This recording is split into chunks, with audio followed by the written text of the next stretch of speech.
Sabies que hi ha diferents tipus de subjectes? Vegem-ne alguns que et pots trobar. El primer és el subjecte explícit. Fins ara has vist exemples de subjectes explícits, que són subjectes que es poden trobar a la mateixa frase i el subjecte és ben visible. Per exemple, a la frase «La Sofia menja castanyes». El segon és el subjecte el·líptic.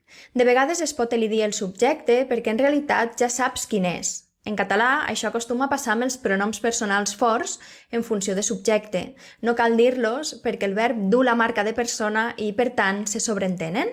Fixa't en l'exemple següent.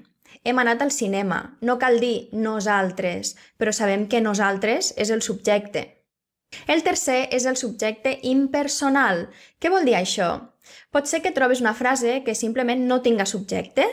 Per exemple, a la frase «Avui ha plogut a Tortosa» no hi ha subjecte, és una frase impersonal, perquè l'acció del verb no s'atribueix a algú en concret o a alguna cosa.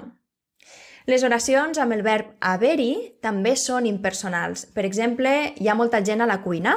Aquí tampoc hi ha cap subjecte. I per acabar, tenim el subjecte de la passiva, perquè les oracions passives també tenen un subjecte. Tanmateix, s'anomena subjecte pacient. D'això en vaig parlar al vídeo del complement directe, que et deixaré a la descripció.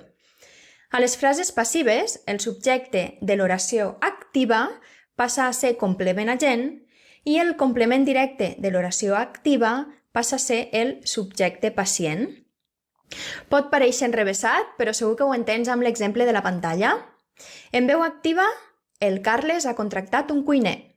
En veu passiva, un cuiner ha estat contractat pel Carles. Fixa't en com s'inverteix l'ordre dels elements. A l'oració passiva, que és la segona, allò que abans era complement directe ara és subjecte pacient. També hi ha dos tipus de predicats, el nominal i el verbal. La diferència rau en el verb. El nucli d'un predicat nominal és un verb copulatiu, el Carles és cuiner. Recorda't que els verbs copulatius són ser, estar i semblar o parèixer. D'això en parlo al vídeo de l'atribut, que et deixaré a la descripció. I els predicats que no es formen amb un verb copulatiu són predicats verbals. El Carles ha contractat un cuiner. En aquests casos, el verb, el nucli, descriu una acció. Si vols aprofundir en els tipus de predicats, consulta l'article del blog sobre subjecte i predicat, on tens tota aquesta informació per escrit i ampliada. Te'l deixaré a la descripció.